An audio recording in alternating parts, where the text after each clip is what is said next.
الله عفوك إني للنور مدت يداي نزعت أسرار قلبي وجئت ألقي أساي.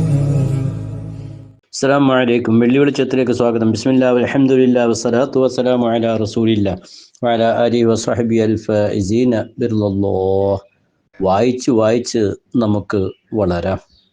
വായിച്ചിട്ടില്ലെങ്കിൽ വളഞ്ഞു പോകും. അതൊരു തത്വം തന്നെയാണല്ലോ. ഇപ്പോൾ വായനാ ദിനം കടന്നുപോയി. അതിനു മുമ്പ് പിതൃദിനം, പിന്നെ പരിസ്ഥിതി ദിനം. ദിനങ്ങളൊക്കെ ആചരിക്കുമ്പോൾ ചില ഉണർത്തലുകൾ നമുക്ക് നൽകുകയാണ്. വായനയിലേക്ക് തന്നെ വരാം. വിശുദ്ധ ഖുർആനിലെ 6666 സൂക്തങ്ങളിൽ ലക്ഷക്കണക്കിന് തത്വങ്ങളും ആശയങ്ങളും നിർദ്ദേശങ്ങളും പഠനങ്ങളും ഗവേഷണങ്ങളും അടങ്ങിയിട്ടുണ്ട്. ലോകത്തെ അത്ഭുതപ്പെടുത്തിയതാണ് പരിശുദ്ധ ഖുർആൻ മുന്നോട്ട് വെച്ച ആശയങ്ങൾ. എന്നാൽ വിശുദ്ധ ഖുർആൻ വഹിയായി ആദ്യം അവതരിച്ച വാചകം എന്തായിരുന്നു? ഇഖ്റ ബിസ്മി റബ്ബിക്കല്ലദീ ഖലഖ്. താങ്കൾ വായിക്കൂ, താങ്കൾ വായനാശീലം നേടൂ എന്നായിരുന്നല്ലോ. ബിസ്മി റബ്ബിക്ക, എന്തെങ്കിലുമൊക്കെ വായിക്കലല്ല, രക്ഷിതാവിൻ്റെ നാമത്തിൽ. ആ രക്ഷിതാവിനെ കുറിച്ച് പരിചയപ്പെടുത്തിയത് ഖലഖ, സൃഷ്ടാവാണ്, എല്ലാം സൃഷ്ടിച്ചത്. അതെ, അപ്പോൾ സൃഷ്ടിപ്പിൻ്റെയൊക്കെ വൈഭവങ്ങളിലേക്കും മഹിതമായ തത്വങ്ങളിലേക്കും ശ്രദ്ധയെ അവിടെ ക്ഷണിക്കുകയാണ്. പിന്നെയും പരിശുദ്ധ ഖുർആൻ ആ സൂക്തം തുടർന്നുകൊണ്ട് പറഞ്ഞു, ഇഖ്റ, വായിക്കുക. അള്ളാഹു പരിചയപ്പെടുന്ന അല്ലമ ബിൽ ഖലം എന്ന് ആ ഖുർആൻ പറയുന്നത് പേന കൊണ്ട് എഴുതാൻ പഠിപ്പിച്ചു. അപ്പോൾ എഴുത്ത്, വായന, മഷി, പേന, രചന, ഇതെല്ലാം ഖുർആൻ മുന്നോട്ട് വെക്കുന്ന അതിൻ്റെ മഹത്വമാർന്ന, പവിത്രമാർന്ന, ശക്തയാർന്ന മൂല്യങ്ങൾ, അതിൻ്റെ ഗുണങ്ങൾ, അതിൻ്റെ നിലവാരങ്ങൾ ചെറുതല്ല എന്നാണല്ലോ. അതെ, വിശുദ്ധ ഖുർആൻ്റെ ഒന്നാമത്തെ ആഹ്വാനം തന്നെ വായിക്കാനാകുമ്പോൾ നാം ലോകത്തെ വായിക്കണം, നന്മകൾ വായിക്കണം, സനാതന മൂല്യങ്ങൾ വായിക്കണം, അറിവുകൾ നേടണം, ലോകത്തെക്കുറിച്ച് മനസ്സിലാക്കണം, പ്രകൃതിയെക്കുറിച്ച് മനസ്സിലാക്കണം. ഇപ്പോൾ പിതൃദിനം കഴിഞ്ഞുപോയി എന്ന് പറഞ്ഞാൽ പിതാവ് ആരാണ്, വാപ്പയാരാണ്, ഉപ്പയാരാണ്, എല്ലാവരും അറിഞ്ഞിരിക്കണ്ടേ? മാതൃദിനം വരുമ്പോൾ മാതാവിൻ്റെ മഹത്വം ശ്രദ്ധിക്കാറുണ്ട്. ഇവിടെയൊക്കെ നമുക്ക് ഖുർആൻ തന്നെ എടുത്താൽ എപ്പോഴും ചിന്തിക്കാണ്ടല്ലോ. ഖുർആൻ എന്ന് പറഞ്ഞാൽ തന്നെ വായിക്കപ്പെടുന്ന വരികൾ, ഗ്രന്ഥങ്ങൾ, ആശയങ്ങൾ എന്നാണല്ലോ ഖുർആൻ സംബോധനം ചെയ്യപ്പെടുന്നത് തന്നെ. അപ്പോൾ വായന ചെറുതല്ല. ആ വായനയിലൂടെയാണ് ഇതിൻ്റെയൊക്കെ മഹത്വങ്ങൾ മനസ്സിലാക്കുക. പിതാവിനെ അറിയാൻ തുടങ്ങുമ്പോൾ ഖുർആൻ തന്നെ എടുത്താൽ മതിയല്ലോ. പിതാവിനെയും മാതാവിനെയും സ്പർശിച്ചുകൊണ്ട് ഖുർആൻ പറയുന്നുണ്ട്, നിങ്ങൾ ദുആ ചെയ്യണം. കമാ റബ്ബിയാനി സഗീറോ, ആ മാതാപിതാക്കൾ ഞങ്ങളെ ചെറുപ്പകാലത്ത് വളർത്തിയത് അല്ലാഹ്. അതെ, അതിൻ്റെ ആ പശ്ചാത്തലത്തിൽ മാതാപിതാക്കൾക്ക് റഹ്മത്ത് ചെയ്യണമേ, ഗുണം ചെയ്യണമേ, നന്മ നൽകണമേ. മക്കളോട് പ്രാർത്ഥിക്കാൻ ഖുർആൻ കൽപ്പിക്കുന്നുവെങ്കിൽ ഖുർആനിൽ തന്നെ കാണാമല്ലോ, ലാ തൻഹർഹുമ. അതെ, മാതാപിതാക്കളോടുള്ള നിലപാട് അത് വളരെ മാർദ്ദവമായിരിക്കണം.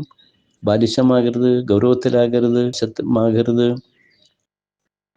ഖുല്ലഹുമ ഖൗലൻ കരീമ, സംബോധന ശൈലികൾ ബഹുമാനമാർന്നതാകണം, വിനയത്തിൻ്റെതാകണം, ആദരവിൻ്റെതാകണം. മാതാവിനെ പ്രത്യേകം ഹദീസുകളിലൊക്കെ പരിചയപ്പെടുത്തുന്നത് കാണാമല്ലോ. മാതൃത്വം വലുതാണ്. ഇപ്പോൾ പിതൃദിനമായതുകൊണ്ട് പിതാവിനെയും സൂചിപ്പിക്കുകയാണെന്ന് മാത്രം.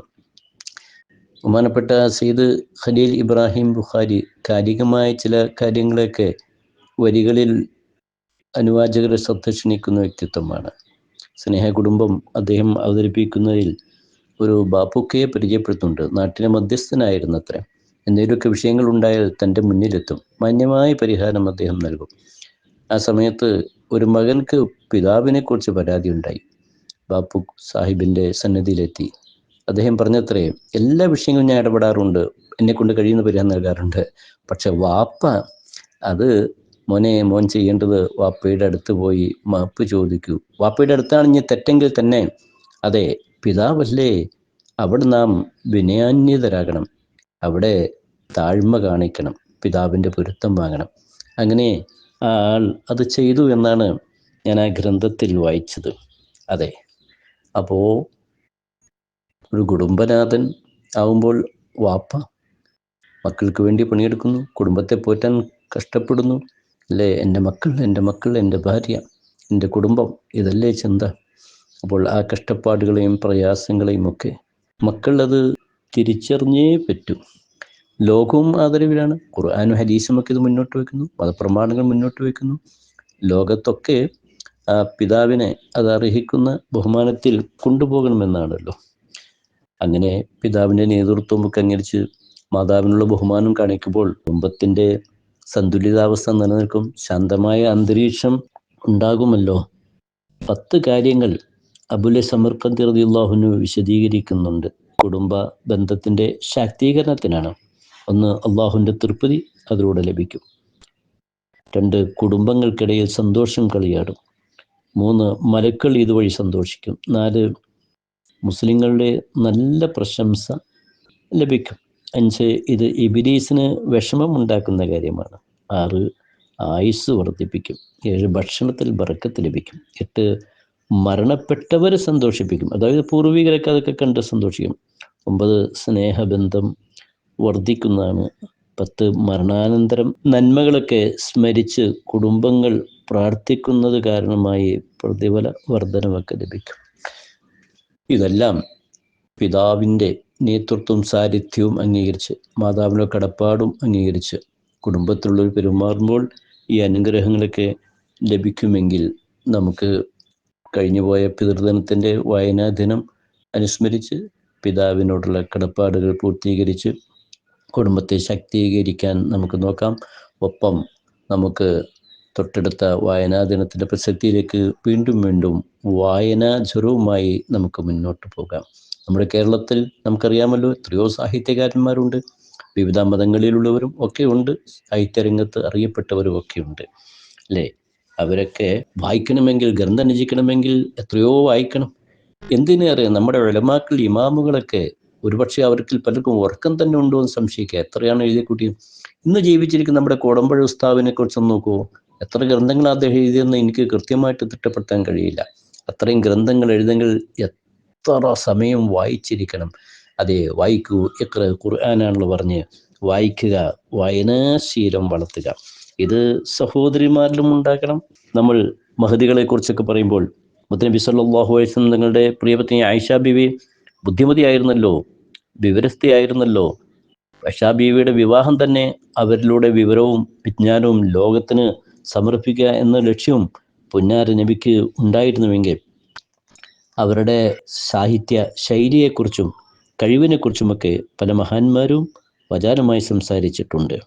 ഇമാം ഷാഫി റളിയല്ലാഹു അൻഹു പറഞ്ഞു, ആയിഷ ബീവിയേക്കാൾ സാഹിത്യ സമ്പുഷ്ടവും ചിന്തനീയമായ മനസ്സിനെ കീഴടക്കുന്നതുമായ വചനങ്ങൾ പറയുന്ന മറ്റൊരാളെ എനിക്ക് കാണാൻ കഴിഞ്ഞിട്ടില്ല എന്നാണ്. ഹദീസിൻ്റെ വ്യാകരണ ഗ്രന്ഥങ്ങൾക്ക് വളരെ ചർച്ച ചെയ്യപ്പെട്ട ഇബ്നുൽ ബർ റളിയല്ലാഹു അൻഹും ആയിഷ ബീവിയുടെ വിവിധ കഴിവുകളെക്കുറിച്ച് പറഞ്ഞു. വൈദ്യശാസ്ത്രത്തിൽ കഴിവുണ്ട് എന്ന് പറഞ്ഞ കൂട്ടത്തിൽ കാണാം മഹദി വലിയ ഒരു കവിയത്രിയായിരുന്നു എന്ന അർത്ഥത്തിൽ. അതെ, അവരുടെ കവിതകളൊക്കെ വളരെ ലോക പ്രശംസ നേടിയിട്ടുണ്ട് എങ്കിൽ, സാഹിത്യത്തിൽ വളരെ മിടുക്കൊണ്ടിരുന്നെങ്കിൽ, മൂസ ഇബ്നു തൽഹ റളിയല്ലാഹു അൻഹു പറയാണ്, മറഅയ്തു അഹദൻ അഫ്സഹ മിൻ ആയിഷ, ആയിഷ ബീവിയേക്കാൾ സാഹിത്യം മികവുള്ള വേറൊരാളെ എനിക്ക് കാണാൻ കഴിഞ്ഞിട്ടില്ല. പറഞ്ഞതിൻ്റെ താല്പര്യം, നമ്മുടെ വനിതകൾ, സ്ത്രീരത്നങ്ങൾ, കുടുംബിനികൾ, നമ്മുടെ പെൺമക്കൾ, അവരുമൊക്കെ വായിക്കണം. വായനയിൽ യുവതലമുറ വായനാശീലം വളർത്തണം. ഇന്നത്തെ സോഷ്യൽ മീഡിയ യുഗം വളരെ വികസനം പ്രാപിച്ചിട്ടുണ്ട്. അതിനൊന്നും നാം തള്ളിപ്പറയുന്നത് ഇഖ്റ എന്നതിൻ്റെ വ്യാപ്തിയിൽ അതൊക്കെ വന്നേക്കാം. എന്തായാലും വായിക്കുക, ലോകത്തെ വായിക്കുക, സനാന മൂല്യങ്ങളിലേക്ക് ഈ വായനയിലൂടെ ലോകത്തിൻ്റെ രക്ഷിതാവിനെ കണ്ടെത്തുക. അത് മോറിസ് ബുക്കായിൽ നാം കണ്ടത്, അദ്ദേഹം വായിച്ച് അവസാനം വിശുദ്ധ ഇസ്ലാം സ്വീകരിച്ചു, സട്ടാവിൻ്റെ ഉൾക്കൊണ്ടു വിശുദ്ധ ഖുർആന്. പിന്നീട് അദ്ദേഹം പ്രശംസാർഹമായൊരു വിവർത്തനം എഴുതി കാണാൻ കഴിഞ്ഞെങ്കിൽ, അതെ, വായനയിലൂടെ അറിവ് നമുക്ക് നേടാം. ആ അറിവും വായനയും ലോകത്തിൻ്റെ സട്ടാവിലേക്ക് സമൂഹത്തെ എത്തിക്കുകയാണ്. ജഗന്യന്താവായ അല്ലാഹു റബ്ബുൽ ഇസ്സത്ത് നമ്മെ എല്ലാവരെയും അനുഗ്രഹിക്കട്ടെ. വആഖിറു ദഅവാന അനിൽ ഹംദുലില്ലാഹി